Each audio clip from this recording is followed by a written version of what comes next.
covering the WNBA basketball from yesterday, but we're gonna start off with the Vegas Aces versus the Golden State Valkyries, and I just did a I had some technical difficulties with my stream. I didn't really like the way things was going. But anyways, back to it. So while I was watching this game yesterday, I saw L. Duncan and Andrea Carter talking about it.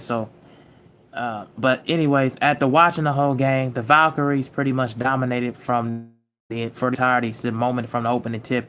The Aces kind of started off a little bit faster on playing at a fast tempo pace, but the problem was Kate Thornton. Kate Martin hit about like at least 5 threes yesterday. She was on fire. I believe she had like 17 points. Thornton had like 22. And pretty much in transition, the Valkyries pretty much outpaced them.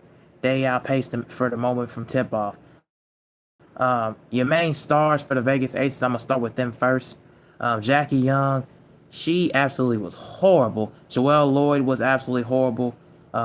Both Jackie Young and Joelle Lloyd combined 2 for 14 from the field. They was absolutely horrible. Um, Chelsea Gray and Asia Wilson and Aaliyah Nye off the bench had 13 points. She was on fire, but mainly Chelsea Gray and Asia Wilson tried to keep a minute, but again, the Aces just did not start off well in the first half. They just dominated in transition. They got dominated in fast break points, which they never usually get dominated like that. So that kind of just put it all over the top for them. And another thing about up from the Aces, this is one of the only few times that they gave up over 70 points per game, and they don't usually do that because they're a really solid defensive team overall from the last 2 seasons when they won a championship when they won those championships. I think when Natasha Nasaki, so that was a thing that kind of pushed them over the top. But with the new coaching and also with the way and then another thing that was a big issue yesterday, the no substitution to really give a lot of their burn, and that really put a lot of energy behind them. So that's what really did them in. For the Valkyries, like I said before, Kayla Thornton was on fire. Veronica Burton, she was pretty much hot from the field. Celicia Zaldansini, she was pretty good, had 18 points. And then also Kate Martin, like I said before, last night off the bench, she had 12 points. She was in at least about 4 threes. She just absolutely killed it, and the Aces just did not get back on shooters.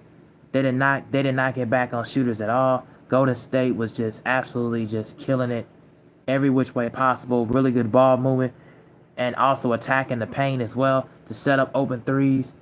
And also, not only her, but Monique Billings, she also stepped in and had 14 points and 11 rebounds. So she really had an impact.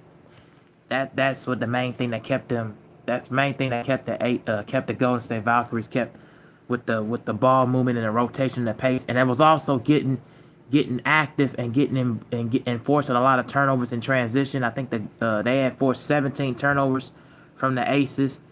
They had forced 17 turnovers on them. They was attacking the passing lanes, getting up on shooters. They just completely win their second home win throughout the season. And you would think that the records would not spell this amount of a blowout, because to think that because I was cheering for the Aces to win this game. Really, I was actually going for them because I just like the way that, especially from their starters, I would think that Jackie Young and Joelle Lloyd would play a lot better because they know how to get themselves going and create their own shots. So that would be a main thing that I was looking for at the end. So you would not think the records that was spell out like, oh, the Valkyries only a 3-5 on the year, and you would think that they seeking their second home win. You would think, man, they would be the ones that was coming out from death from the tip off. They would be playing for survival. They would be playing to just survive the lead instead of surviving the game. And it seemed like the Aces just completely got caught off guard from the moment it opened tip off, and it made them for a second had to call. So they expounded of timeouts, and also the fact that there was no confidence. There was no confidence out there in their shots. they was, and in the second half they tried to move the ball around a bit to try to get the girls going, but they just could not do it, man. They just couldn't do it at all, and that's what did them in. And they tried to come back, but it was just a little bit too late. They didn't have the kind of momentum and rotation, and they just kept their starters in for way too long, and did not give them enough burn, and did not give their bench enough of a break. So that's what pretty much did them in throughout the entirety. So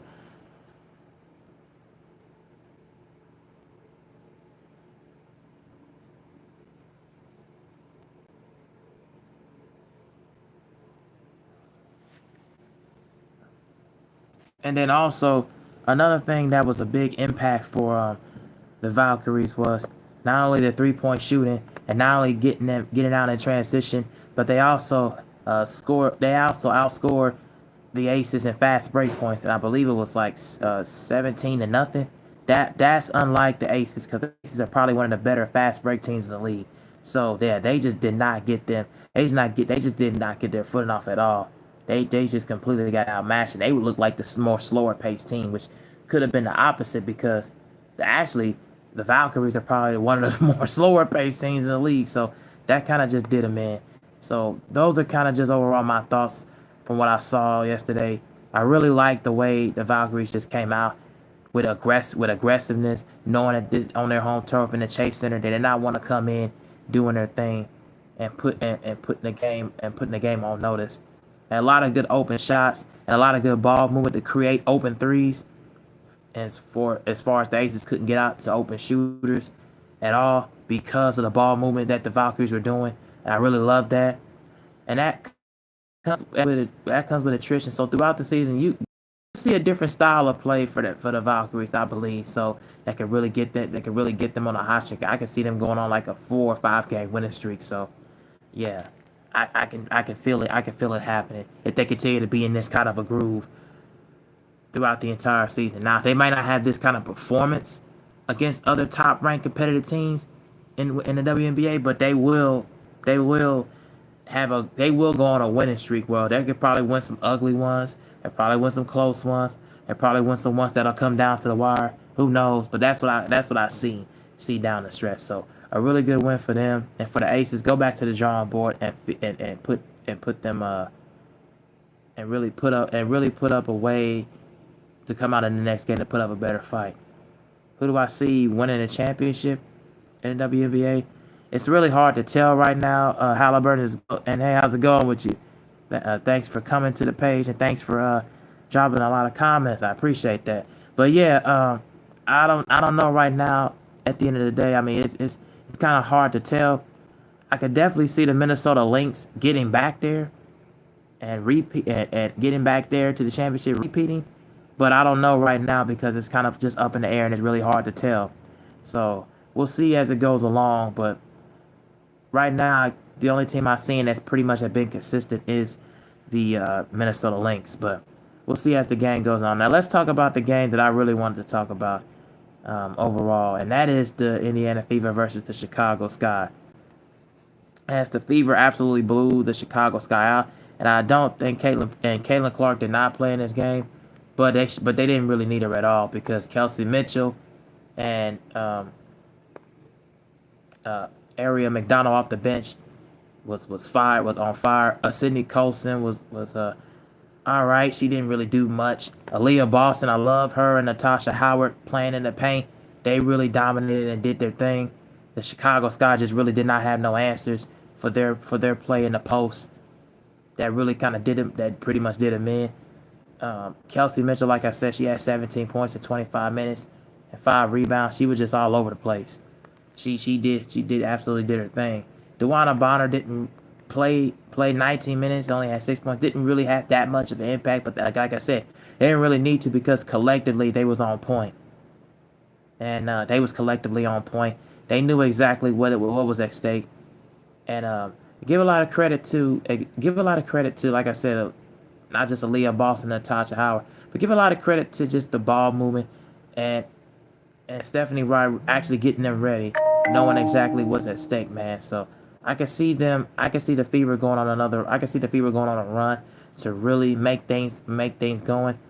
The city in Naptown is really racking up and collectively behind them as they always should be.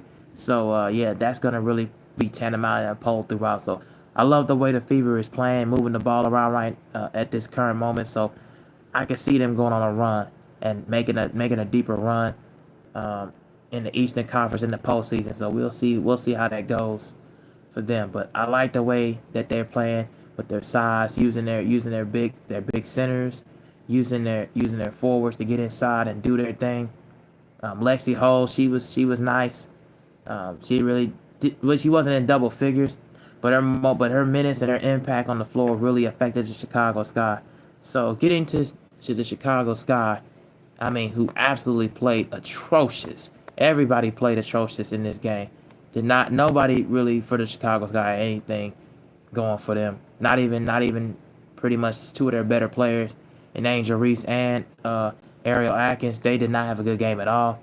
Elizabeth Williams, she tried to do a little bit of something for them off the bench, tried but didn't really do much.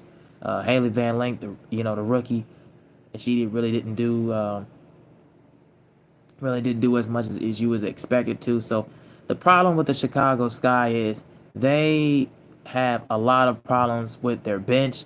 Their roster is poorly constructed, and to me, they need to really go back into the drawing board and really look themselves in the mirror and try to find things going for themselves that could really be as graceful and impactful as they should. He said, "Do I think the Fever will do good in the playoffs?"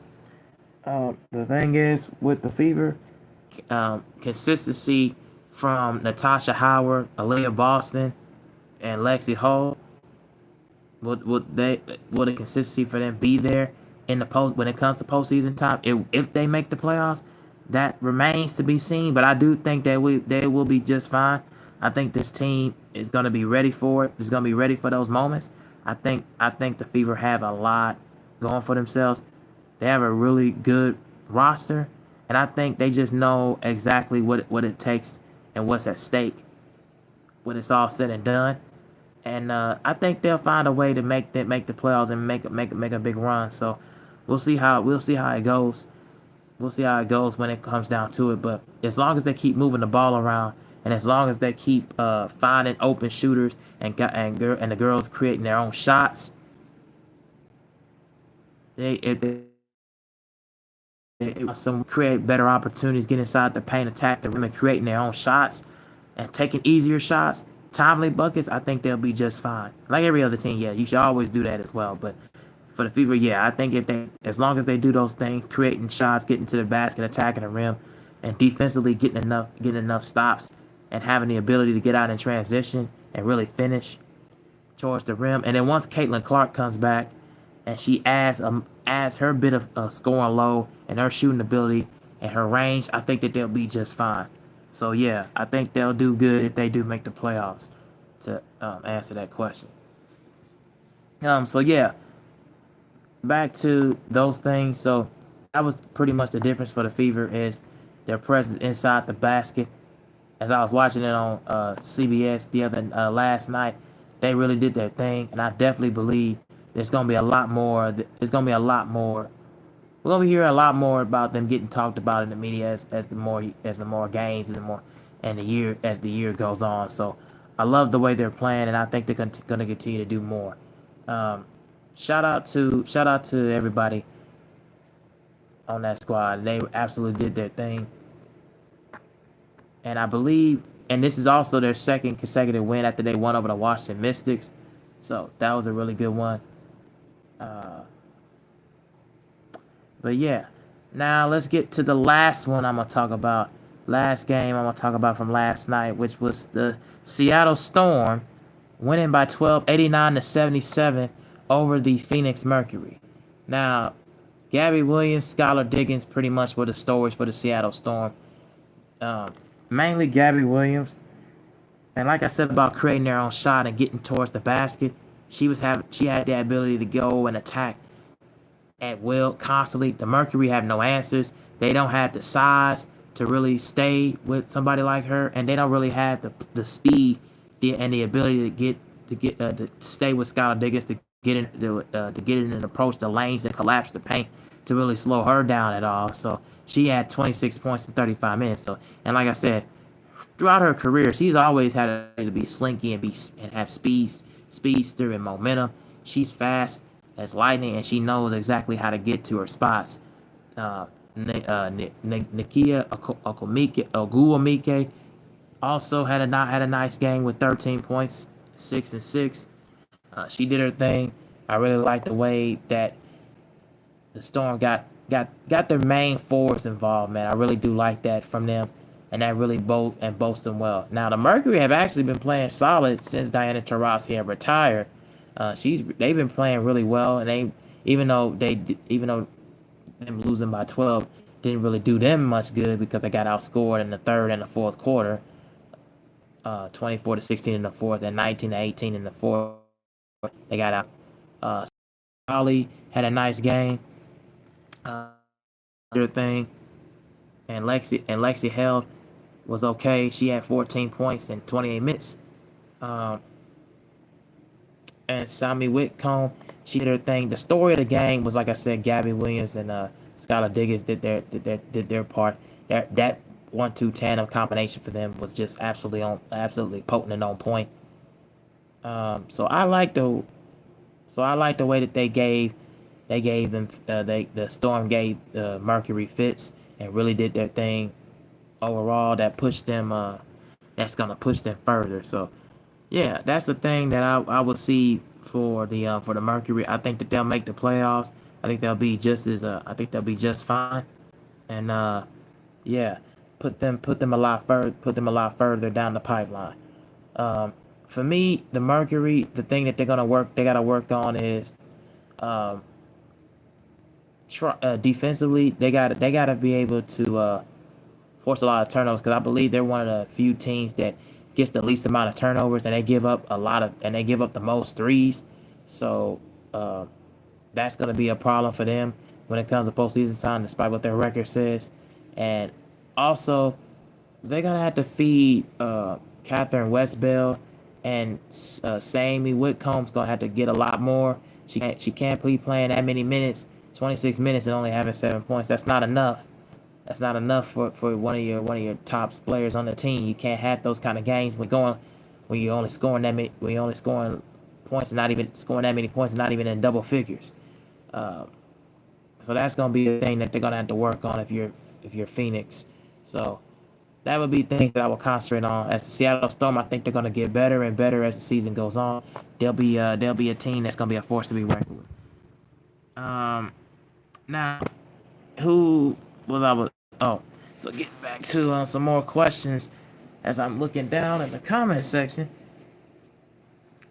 Ask me who I think is the face of the WNBA. Well, more or less because of the impact of what happened, the more or less the impact of what happened back in college for Caitlin Clark and Angel Reese, where Angel was in LSU, I believe. I think she had transferred.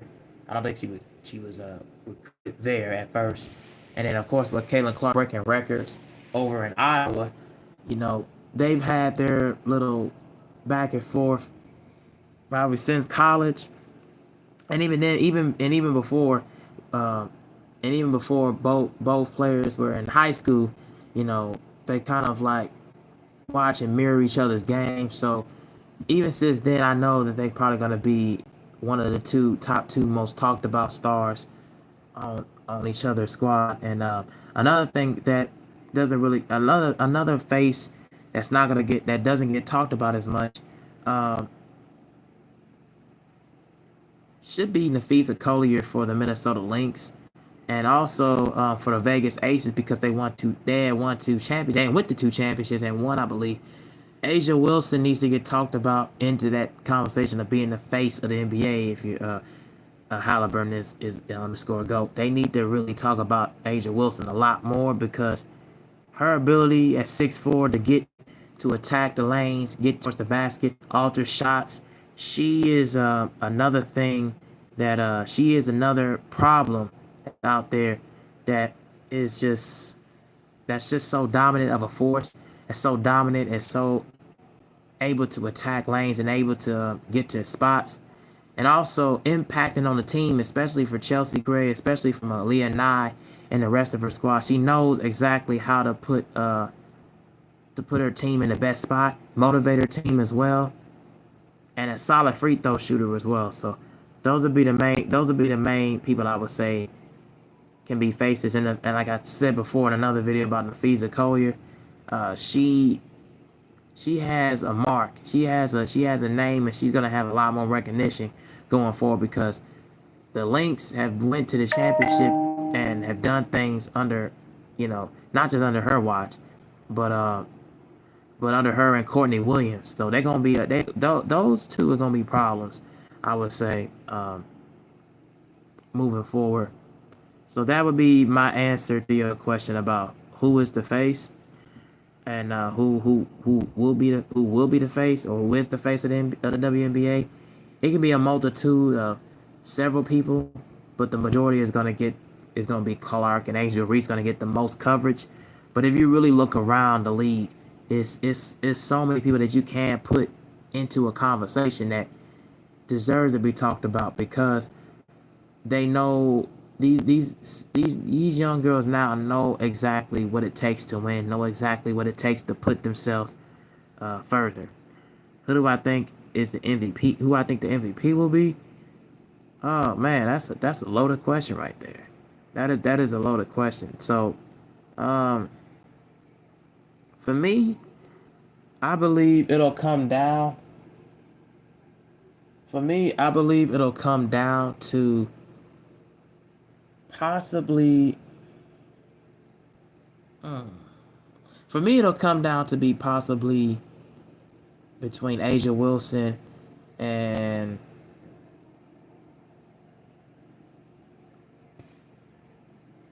probably Breanna Stewart for the New York Liberty.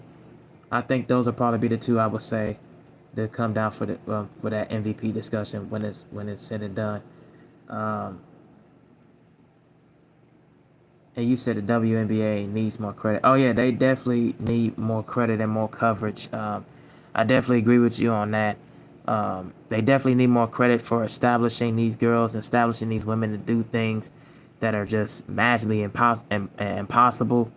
Also, letting them play, letting them be physical, and letting them be physical and get into their airspace, and just letting them kind of play and just letting them be crafty, letting them be physical, letting them have a lot more contact, and not letting the officials be not letting the officials be in their kind of way.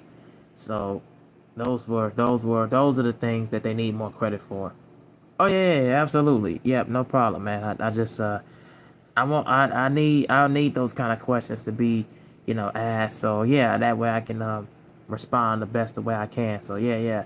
And but yeah, I definitely believe for me it'll come down for the MVP between Breanna Stewart and Asia Wilson. I believe somehow, some way. Now, it could be this.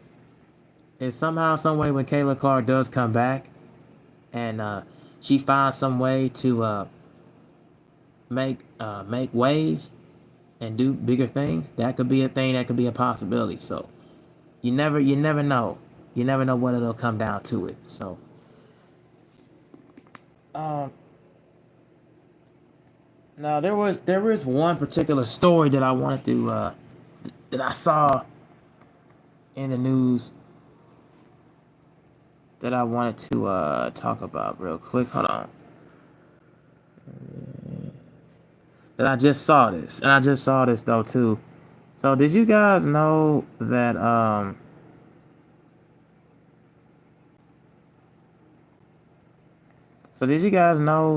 the Mercury star had called out the WNBA commissioner in mid-scheduling frustration? So that was one thing. I saw that I was very interested in seeing. I was like, okay, why is she calling out?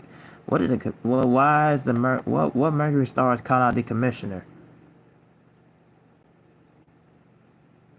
So what happened was Sauda Sabali, when she was talking to the media of her teams of her team's 89-77 loss to the Storm. Uh, since there's no such break in this season's schedule, and conflicts and frustration have been relatively minimal. However, this doesn't mean that every player is content with how their team's schedule is lined up to this point.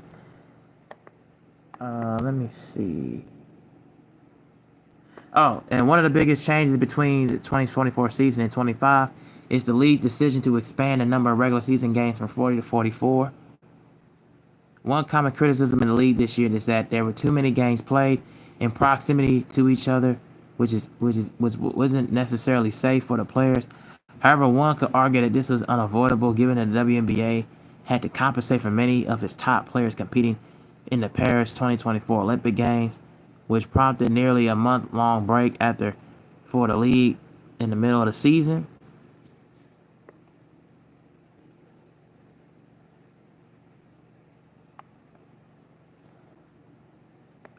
We had 9 games in 18 days, and that's not really responsible for the commissioner, she added. I think other teams have like 3 back-to-backs, and there's just a lot of things that we could clean up in terms of scheduling. And it's just that obviously over the course of a long season, that's really hard to do. She later continued that in 9 games in 18 days, how can you recover? Just making sure that all teams could supply the necessary recovery tools, treat professionals as professionals, but also the league being able to work together with players, not just throw them out there.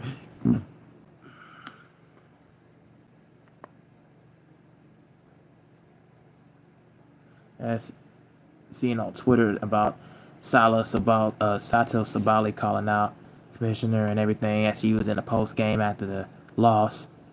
One could imagine that this topic will continue to come up again in negotiations for the WNBA's next collective bargaining agreement. CBA continued. All right, so yeah, and so my opinions on this. My thing is, why do you had 9 games in 18 days? My thing is, why did you need to have that many games? Like back to back to back without letting these women. Because you know how much traveling that is? You know how much traveling that is? For teams on the bus traveling to other team stadiums, man? That's a long dang travel to go to the travel to go from city to city to city in a locker room without having no kind of attrition, no kind of break. Like, really? Really? How is that able to match the kind of conditioning that they supposed to have? And they wonder, and so my thing is, I remember them having the Olympic Games the following year afterwards. Then you had the Unrivaled stuff. Now you coming back into the season having 9 games in 18 days after you had expanded it from 40 to 44. That's too much basketball for anybody to have. Like that's crazy. You went from having the Olympic Games, Unrivaled, and then coming back to the season. That's ridiculous, man. That is absolutely ridiculous, and that is unfair. So I don't blame Sato Sabali, for even feeling this way, man. Because that's just, to me, a sense of just not caring about and not addressing the young star players currently, and understanding their frustration and knowing that, you know, they got families. These ladies have families to be after and look after too. You know, it's not just about the game and trying to make money, continue to make money all the time. You know, a lot of these people have certain other things to figure out. So why, like, that's just too much. That's literally too much basketball, and no wonder why a lot of these players have conditioning problems where, you know, you end up injuring their leg, or, you know, people want to sit out games because they want to try to exonerate the money aspect from it. It's just stupid to me. It's just stupid and idiotic to me on the commissioning and the board staff of the WNBA, man. And I don't like the way they did that. I don't like the way, from what I'm reading, I like the way they did that, man. That's to me, that's kind of stupid in some ways, man. It's just like, you got to give these people give these ladies a lot more time to really to gather themselves, man. So that's just my thoughts, man. I just could not believe what I read, man. It is absolutely insane, and to me, that should really call out Kathy Engelbert. That should really be a call out to them, man.